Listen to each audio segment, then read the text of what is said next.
11 de la mañana, 5 minutos y ya estamos, como cada miércoles, con la querida Sandra Russo y su columna. Sandra.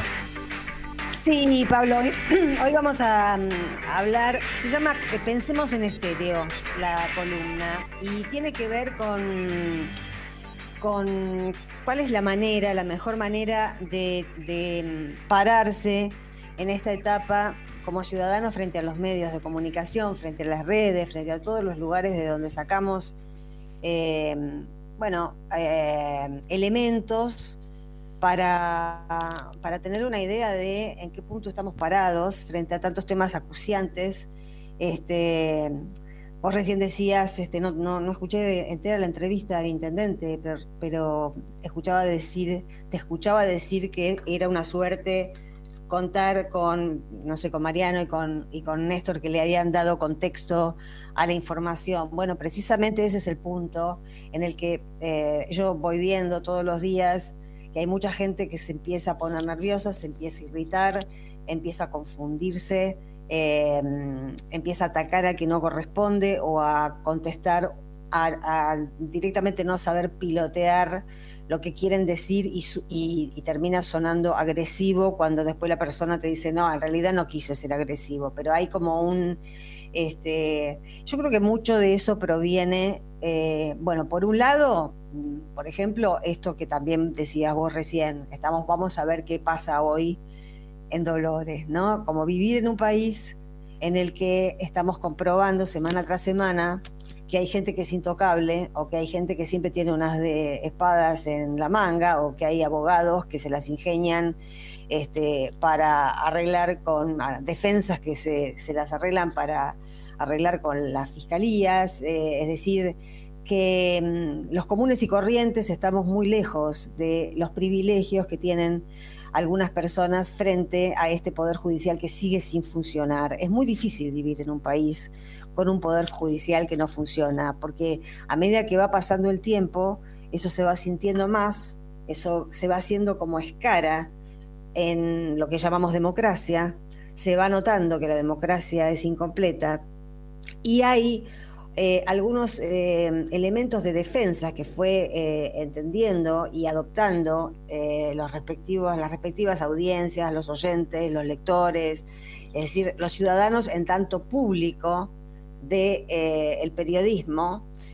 Hay anticuerpos contra los periodistas, algunos periodistas que siguen fungiendo como periodistas cuando sabemos que no lo son, o que por lo menos están haciendo el papel de operadores y no de periodistas. Quedó muy marcada a fuego, me doy cuenta, en mucha gente aquella frase de Cristina de hace mucho tiempo, que mientras estábamos hablando de una cosa, los elefantes pasaban por atrás. El tema es que estamos muy lejos incluso de aquel escenario. Yo diría que los elefantes ahora son los que pasan por adelante, los que pasan por el costado, los que pasan por atrás,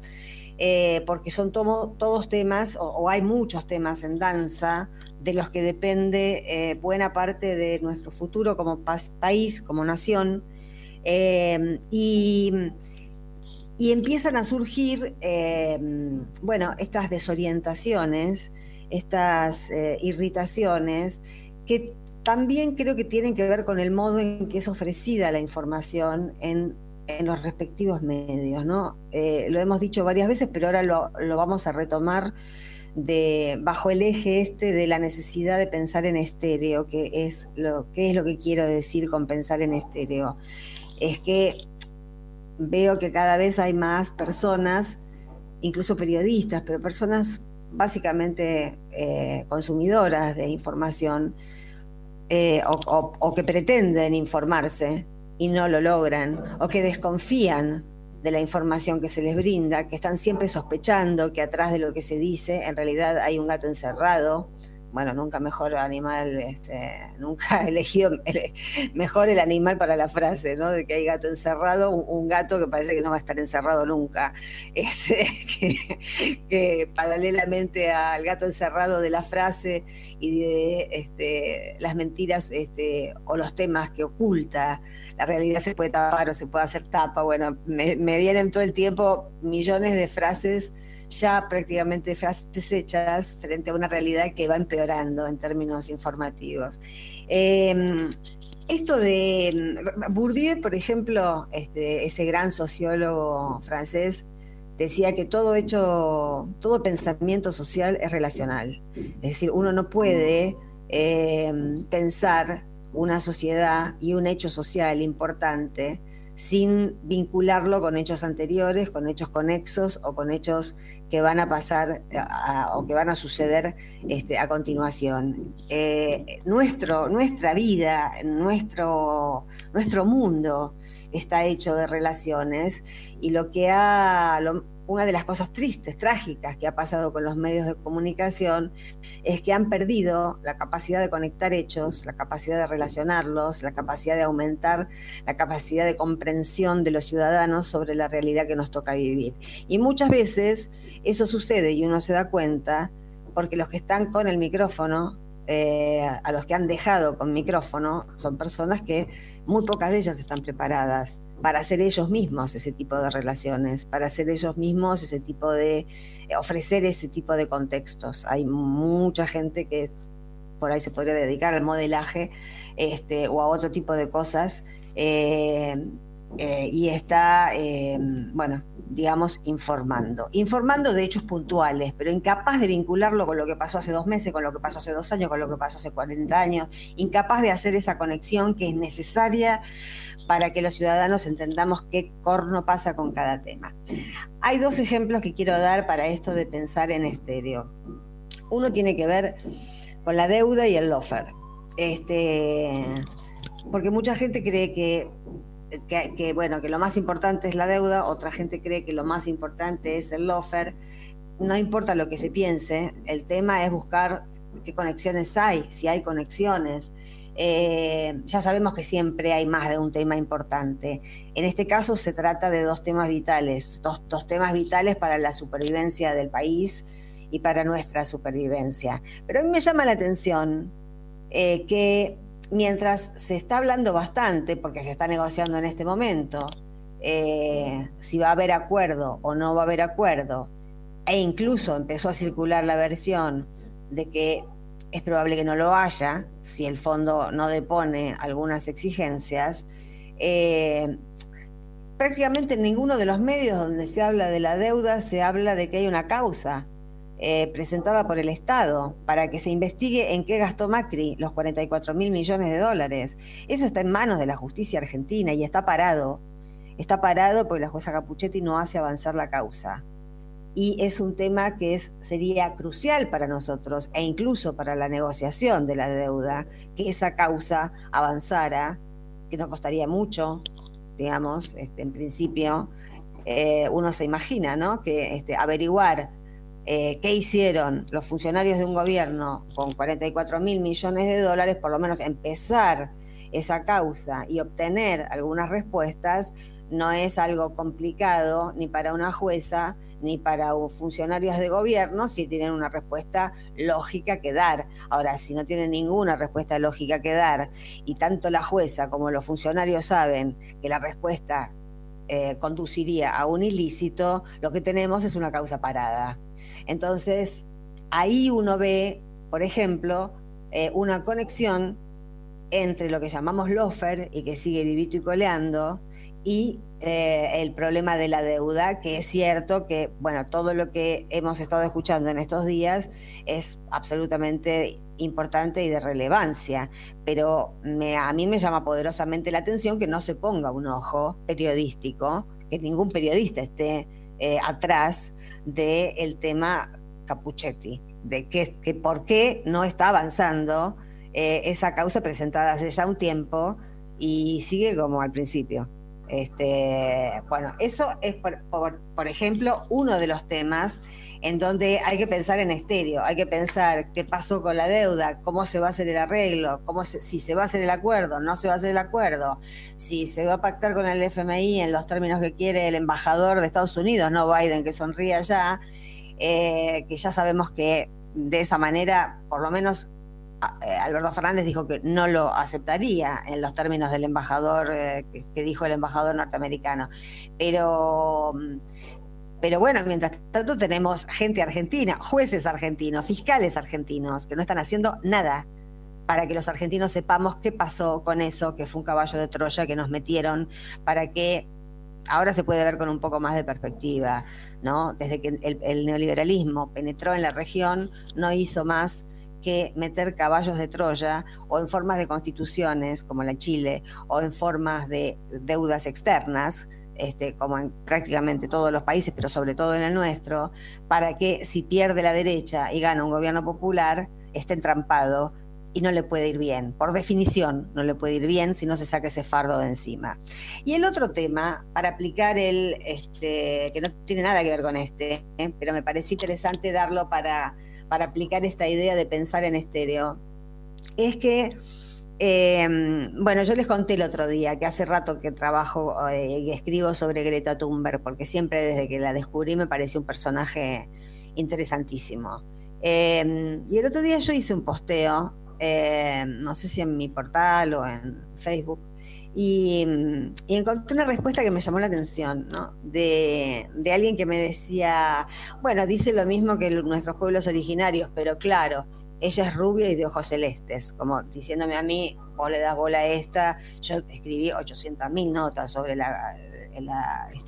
cosmovisión de los pueblos originarios, se ve que esa persona no me sigue, pero precisamente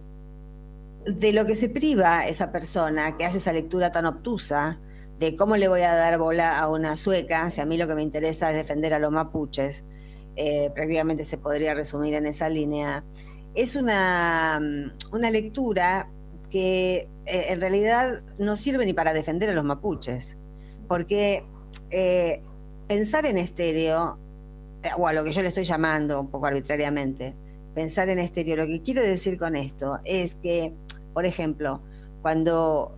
yo empecé a ver de qué se trataba este personaje ya público y global, que es esa chica sueca,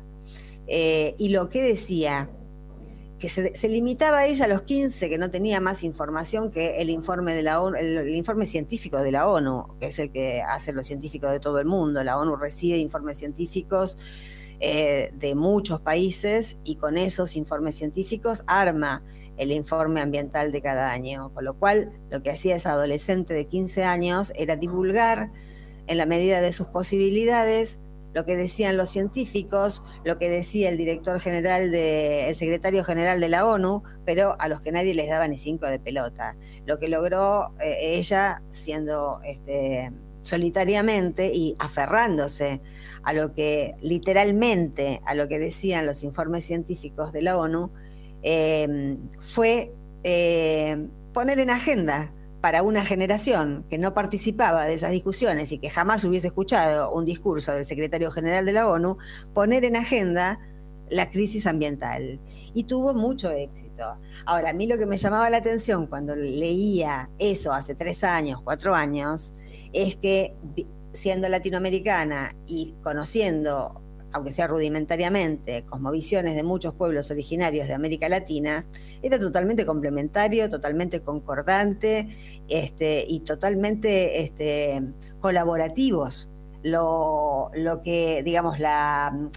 posición que han sostenido ancestralmente, por ejemplo, los mapuches, por ejemplo, los pueblos originarios del Amazonas, en la no deforestación, en el no extractivismo, en todo lo que después se comprobó que era una porquería, y que no solo iba a afectar a los pobladores de esos territorios, sino que iba a afectar al planeta entero, que iba a afectar la biodiversidad, que iba a afectar los ecosistemas. Todo eso que lo han dicho desde hace siglos los pueblos originarios de América Latina, por ahí no codificado como puede codificarlo un científico británico, pero dice lo mismo. Dicen exactamente lo mismo. El informe del que habla el secretario general de la ONU, lo que dice en definitiva es que no hay que romper los ecosistemas, es que hay que producir a escalas menores, y es lo que vienen diciendo desde hace muchos años los pueblos originarios, con lo cual lo que yo vi en aquel momento es que por fin, y de un modo totalmente inesperado, es decir, a través de un adolescente de 15 años, que además tenía Asperger, y que eso la hacía todavía más llamativa cuando daba discursos, porque no podía controlar su ira porque es literal, no sabe disimular, y cuando se pone furiosa en los discursos se pone realmente furiosa. Ahí no hay pose, no está la pose del político tradicional que caretea. La piba se ponía roja de furia cuando decía sus discursos, porque decía, esto no puede pasar. Y lo que yo veía es que si se ganaba masa crítica entre los adolescentes de la edad de ella, europeos, que efectivamente se prendieron, y el tema antes de la pandemia, el tema del Viernes por Futuro, se hacía en más de 60 países. En más de 60 países los pibes de clases medias, blancos, pelirrojos, negros, de cualquier color, empezaron a tomarse el tema del cambio climático como una bandera propia, quizá como una bandera generacional, que es la primera vez en la historia que toma una generación. Ni la del 68, ni la de los 70, tomó la bandera ambiental como propia. Esta, la de los adolescentes de hoy, es la primera generación que lo hace. ¿Qué más queremos los que estamos a favor de los reclamos y de las concepciones de los pueblos originarios? Que se genere masa crítica en otras regiones, en otros continentes, y que confluya alguna vez en una sinergia que haga que por fin se cambie el paradigma extractivista en esta región. Pero por eso, cuando uno está a favor de los pueblos originarios y escucha que hay una nena sueca, una adolescente sueca, que está diciendo o que está peleando por detener el cambio climático, tiene que pensar en estéreo, tiene que darse cuenta, vincular los hechos, darse cuenta de que el avance del discurso de Greta implica también un necesario reconocimiento de los saberes en los que siempre los blancos latinoamericanos se han, bueno, iba a decir una palabra que no la voy a decir, no les han dado bolilla. Así que bueno, tanto en estos dos temas, en estos dos ejemplos que di, como en otros, a falta de buen periodismo y de buenos medios, lo que todos podemos hacer es intentar relacionar las cosas para estar mejor ubicados en tiempo y espacio.